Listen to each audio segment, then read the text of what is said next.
나는 그날 모든 것을 잃었다. 집에 들어서자마자 침실에서 들려오는 낯익은 신음소리.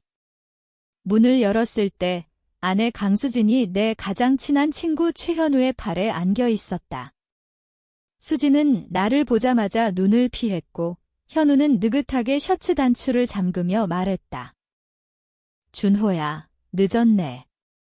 이미 다 끝난 일이야? 그의 목소리는 평소처럼 부드러웠지만 그 안에 담긴 경멸이 내 가슴을 찔렀다. 나는 아무 말도 하지 못했다. 그저 서서 그들을 바라만 봤다. 수진이 먼저 입을 열었다. 미안해. 하지만 너랑은 더 이상 못 살아. 그녀의 말은 차분했고 그래서 더 잔인했다. 마치 오래전부터 준비된 대사처럼. 그 뒤로 모든 것이 빠르게 무너졌다. 회사에서 내가 주도하던 대형 프로젝트가 성공을 거두자마자 그 공로가 고스란히 현우에게 돌아갔다. 내가 밤낮 없이 자료를 모으고 기획서를 수정하던 그 아이디어를 그는 슬쩍 자신의 것으로 만들어 발표했다. 나는 도용 혐의로 조사를 받았고 결국 해고됐다. 증거는 없었다. 아니, 있었다 해도 이미 지워졌다. 수지는 이혼 소송을 제기했다. 재판부는 그녀의 손을 들어줬다. 양육권, 재산, 모든 것. 나는 강남 아파트에서 쫓겨나 판교 외곽의 원룸으로 밀려났다. 딸 예린이는 주말에 한 번 얼굴 볼 수 있는 권리만 남았다. 처음에는 분노가 타올랐다. 현우를 죽이고 싶었다. 수진을 끌고 가 무릎 꿇리고 싶었다. 하지만 곧 깨달았다. 그런 감정은 나를 더 약하게 만들 뿐이라는 것을. 분노는 소모품이다. 태우면 죄만 남는다. 나는 죄를 모으기 시작했다. 매일 아침 해고된 몸으로도 출근 시간에 맞춰 집을 나섰다. 지하철을 타고 강남역까지 갔다. 그들의 회사 건물 앞에서 커피를 마시며 기다렸다. 현우가 새로 산 벤츠를 몰고 들어오는 시간, 수진이 예린이를 유치원에 데려다주고 나오는 시간. 나는 그 모든 것을 기록했다. 스마트폰 메모장에, 종이 노트에, 머릿속에. 그들은 행복해 보였다. 현우는 승진가도를 달렸고 수지는 SNS에 예린이와 함께 찍은 사진을 올리며 새로운 시작지라는 캡션을 달았다. 나는 그 사진을 저장했다. 확대해서 현우의 손이 수진의 허리를 감싼 각도까지 확인했다. 밤이 되면 원룸 천장을 보며 생각했다. 왜 나일까? 왜 하필 나일까? 대학 시절부터 함께했던 현우였다. 취업 준비하며 밤새 술 마시고 첫 월급 타면 같이 여행 가자던 그 친구였다. 수지는 내가 소개팅으로 만난 여자였다. 현우가 좋은 애야, 놓치지 마라고 등 떠밀어준 여자였다. 그런데 왜? 그 질문이 반복될수록 분노는 점점 식었다. 대신 차가운 무언가가 내 안을 채우기 시작했다. 그것은 증오도, 복수심도 아니었다. 그냥 사실을 직시하는 냉정함이었다. 세상은 원래 이렇게 돌아간다는, 약한 놈은 밟히고 강한 놈은 올라간다는 그 사실을 받아들이자 오히려 마음이 편해졌다. 나는 살아남아야 했다. 아니, 살아남는 것 이상을 해야 했다. 그들의 행복을 지켜보며 나는 천천히 준비했다. 서두를 필요 없었다. 시간이 내 편이었다. 현우는 이미 정점에 가까워지고 있었고 정점에 가까울수록 떨어질 때 더 아프다는 걸 나는 알았다. 나는 기다렸다. 시간은 느리게 흘렀다. 해고된 지 6개월쯤 됐을 때 나는 프리랜서로 겨우 입에 풀칠을 하고 있었다. 낮에는 카페에서 디자인 작업을 하고 밤에는 그들의 삶을 들여다봤다. 현우의 SNS, 수진의 인스타, 회사 동료들의 게시물까지. 모든 흔적을 모았다. 현우는 빠르게 올라갔다. 팀장에서 이사로, 이사에서 상무로. 회사 내부 게시판에도 그의 이름이 자주 올랐다. 최 상무님의 리더십 덕분에 이번 계약 성사되었습니다. 나는 그 글들을 캡처해서 폴더에 저장했다. 언젠가 쓸모가 있을 거라 생각했다. 수지는 더 예뻐졌다. 돈이 생기니까 관리도 받고 옷도 바꾸고. 예린이는 좋은 유치원에 다니고 있었다.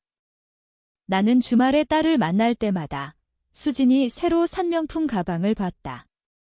내가 결혼할 때 선물했던 가방은 이미 버려진 지 오래였다. 어느 날 예린이가 물었다. 아빠, 왜 엄마랑 현우 아저씨랑 같이 살아? 나는 대답하지 못했다. 그저 딸의 머리를 쓰다듬으며 웃었다. 그날 밤 원룸으로 돌아와 거울을 봤다. 얼굴이 많이 변해 있었다. 눈가에 주름이 늘었고 눈빛이 죽어 있었다. 나는 스스로에게 물었다. 아직도 사랑하느냐? 수진을. 그 여자를. 대답은 없었다. 사랑인지, 미움인지, 아니면 그냥 습관인지. 알 수 없었다. 다만 확실한 건 그녀가 행복한 모습을 볼 때마다 내 안에 무언가가 조금씩 썩어 들어간다는 사실이었다. 그 무렵 우연히 현우의 약점을 하나 발견했다. 회사 동료 중 한 명이 술자리에서 흘린 말이었다. 최 상무님, 요즘 거래처랑 좀 과하게 지내신다던데. 나는 그 말을 듣고 귀가 번쩍 뜨였다. 거래처 뇌물. 한국에서 가장 민감한 문제 중 하나였다. 나는 조용히 움직였다. 그 동료와 가까워졌다. 술도 사고 밥도 샀다. 그는 점점 입이 가벼워졌다. 현우가 특정 거래처와 골프를 치고 고급 술을 돌리고 심지어 현금 봉투를 건넸다는 이야기까지 나왔다. 증거는 없었다. 아직은. 하지만 나는 알았다. 증거는 만들 수 있다는 것을. 나는 과거 프로젝트 자료를 다시 뒤졌다. 현우가 내 아이디어를 훔쳤던 그 흔적들. 삭제된 메일, 수정된 문서 로그. IT에 약한 현우는 그런 것들을 완벽하게 지우지 못했다. 나는 하나씩 복구했다. 백업 파일, 클라우드 잔여 데이터. 그 과정에서 이상한 감정이 들었다. 즐거움. 복수가 아니라 그냥 퍼즐을 맞추는 듯한 쾌감. 마치 게임처럼. 나는 점점 더 깊이 빠져들었다. 잠을 줄이고 밥을 거르고 오직 그들의 삶을 파헤치는데 시간을 쏟았다. 어느 날 수진이 나에게 연락했다. 준호야, 예린이가 아빠 보고 싶대. 나는 잠시 흔들렸다. 딸의 목소리를 듣고 싶었다. 하지만 수진의 목소리 뒤에 숨겨진 의도를 알았다. 돈이 필요했다. 예린이 학원비 또는 새 아파트 인테리어 비용. 나는 차갑게 대답했다. 필요한 거 있으면 말해. 그녀는 잠시 침묵했다가 말했다. 고마워. 그 말투가 예전 같았다. 내가 아직도 그녀에게 쓸모있는 존재라는 듯한. 그 순간 나는 확신했다. 나는 이미 변했다. 준비는 착착 진행됐다. 나는 익명 계정을 여러 개 만들었다. 회사 내부 게시판, 거래처 관계자들, 언론사 제보 창구, 모든 곳에 씨를 뿌렸다. 현우의 뇌물 의혹, 프로젝트 도용 의혹. 처음에는 반응이 없었다. 하지만 씨앗은 싹을 틔우기 시작했다. 회사 내부에서 이상한 소문이 돌았다. 감사팀이 움직였다. 현우는 표면적으로는 침착했지만 나는 알았다.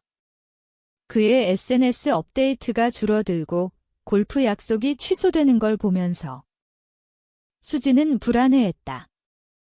나를 만날 때마다 눈치가 보였다. 예린이를 데리러 올 때 일부러 현우의 차를 타지 않았다. 나는 그 틈을 노렸다. 어느 주말 예린이를 데리고 공원에 갔다. 수진이 따라왔다. 우리는 오랜만에 셋이서 산책했다. 예린이가 뛰어놀 동안 수진이 조심스럽게 물었다. 요즘 회사에서 이상한 소문이 돼 현우가 좀 힘들어해. 나는 아무 말도 하지 않았다. 그저 고개를 끄덕였다. 그녀는 계속 말했다. 너 뭔가 아는 거 있어? 나는 미소 지었다. 왜? 수진의 눈에 불안이 스쳤다. 그녀는 예전처럼 내 표정을 읽을 수 없었다. 나는 이미 그녀가 알던 박준호가 아니었다. 그날 밤 나는 결정적인 증거를 손에 넣었다. 현우가 거래처 대표와 주고받은 카톡 캡처. 현금 봉투 사진, 골프장 영수증. 어떻게 얻었냐고. 돈을 주고 샀다. 거래처 직원 중 한 명이 현우에게 찍혀서 불만이 많았다. 나는 그 불만을 이용했다. 이제 폭탄은 완성됐다. 터뜨리기만 하면 됐다. 하지만 나는 망설였다. 현우가 무너지면 수진도 무너진다. 예린이는 딸은 어떻게 될까? 나는 딸의 웃는 얼굴을 떠올렸다. 만약 현우가 감옥에 가면 수진은 다시 나를 찾아올까? 아니, 그럴 리 없다. 그녀는 또 다른 남자를 찾을 것이다. 나는 스스로에게 물었다. 정말 원하는 게 뭐냐? 복수인가? 아니면 그냥 그들의 행복을 빼앗고 싶은 건가? 대답은 점점 흐려졌다. 그 무렵 현우가 나를 찾았다. 카페에서 만났다. 그는 여전히 잘 차려입고 있었지만 눈가가 거뭇했다. 준호야, 우리 얘기 좀 하자. 그는 조심스럽게 말했다. 요즘 이상한 소문이 돼 내가 뭔가 한 거지? 나는 커피를 마시며 대답했다. 무슨 소리야? 현우는 한숨을 쉬었다. 솔직히 말할게. 그때 내가 잘못했어. 수진이도 후회하고 있어? 다시 시작할 수 없을까? 나는 웃었다. 그 웃음이 내 얼굴에 자연스럽게 떠오르는 게 무서웠다. 늦었어. 현우의 얼굴이 굳었다. 너 진짜로 할 거야? 나는 대답하지 않았다. 그저 일어났다. 그날 이후 나는 마지막 단추를 꿰맸다. 폭탄은 터졌다. 감사팀이 현우의 사무실을 압수수색했다. 언론이 달라붙었다. 대기업 상무, 거래처 뇌물 의혹 주가는 떨어졌다. 현우는 무급휴직 처분을 받았다. 수지는 패닉 상태였다. 나에게 전화가 왔다. 준호야, 제발 도와줘. 현우가 잘못한 거 없어. 이건 누가 꾸민 거야? 나는 차분히 말했다. 증거가 있는데? 그녀는 울었다. 너야. 너지. 왜 이렇게까지? 나는 대답하지 않았다. 전화를 끊었다. 현우는 나를 다시 찾았다. 이번엔 술집이었다. 그는 만취 상태였다. 준호야, 내가 잘못했어. 미안해. 제발 그만해. 그는 무릎을 꿇으려 했다. 나는 그를 일으켜 세웠다. 늦었어. 현우는 울었다. 그 모습이 처량했다. 대학 시절 취업 실패하고 같이 울던 그 친구가 거기 있었다. 나는 순간 흔들렸다. 하지만 곧 깨달았다. 이게 내가 원하던 거였다. 현우는 결국 구속됐다. 뇌물 액수가 컸다. 수지는 이혼 소송을 준비했다. 이번엔 그녀가 모든 걸 잃을 차례였다. 나는 그 광경을 멀리서 지켜봤다. 만족감이 밀려왔다. 동시에 공허함도. 나는 승리했다. 하지만 뭔가를 잃었다. 정확히 뭔지 모르겠지만 영원히 되돌릴 수 없는 무언가. 예린이가 나를 찾아왔다.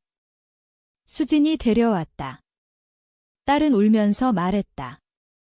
아빠, 현우 아저씨가 나빠. 나는 딸을 안으며 대답했다. 응. 그 순간 수진이 나를 봤다. 그녀의 눈에 담긴 감정은 증오였다. 아니, 공포였다. 나는 미소 지었다. 재판이 진행됐다. 현우는 징역 3년을 구형받았다.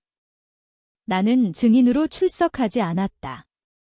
필요 없었다. 증거는 이미 충분했다. 수지는 모든 걸 잃었다.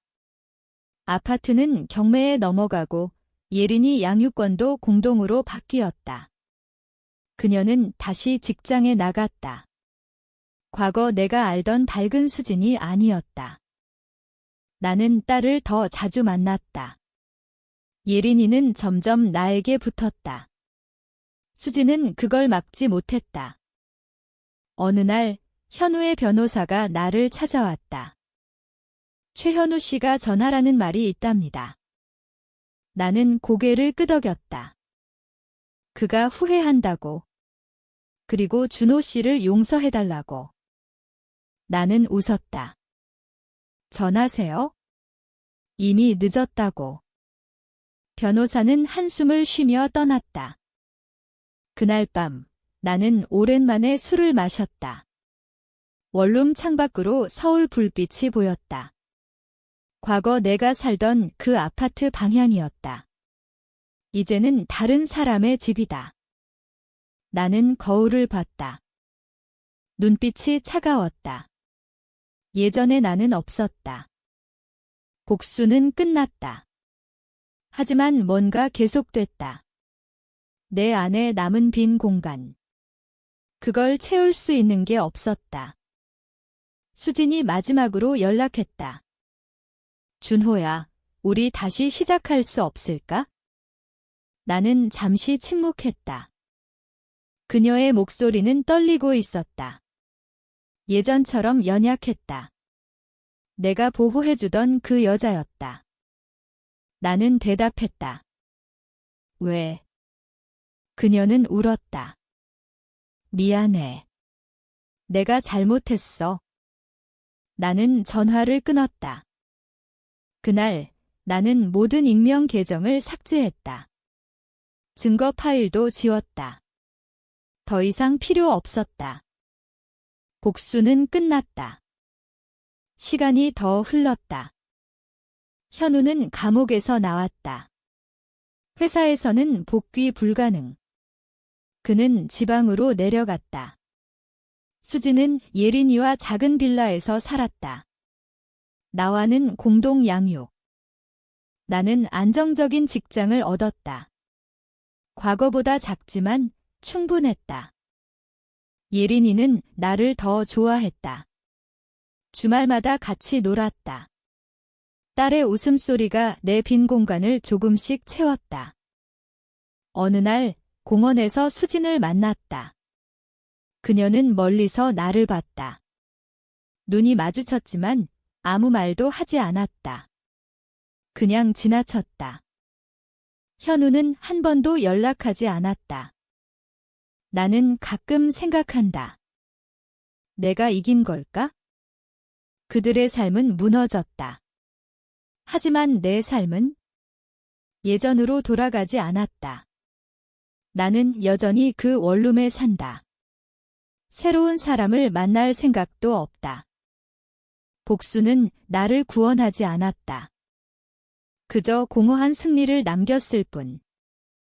어느 밤, 예린이가 잠든 후 나는 창밖을 봤다. 서울은 여전히 밝았다. 수많은 사람들이 각자의 드라마를 살고 있었다. 나는 스스로에게 물었다. 내가 괴물이 된 걸까? 아니면 원래부터 그랬던 걸까? 대답은 없었다. 다만 확실한 건 다시는 뒤돌아보지 않겠다는 것. 그게 내가 선택한 끝이었다. 너도 언젠가 알게 될 거다. 배신의 대가는 복수하는 자에게도 돌아온다는 걸.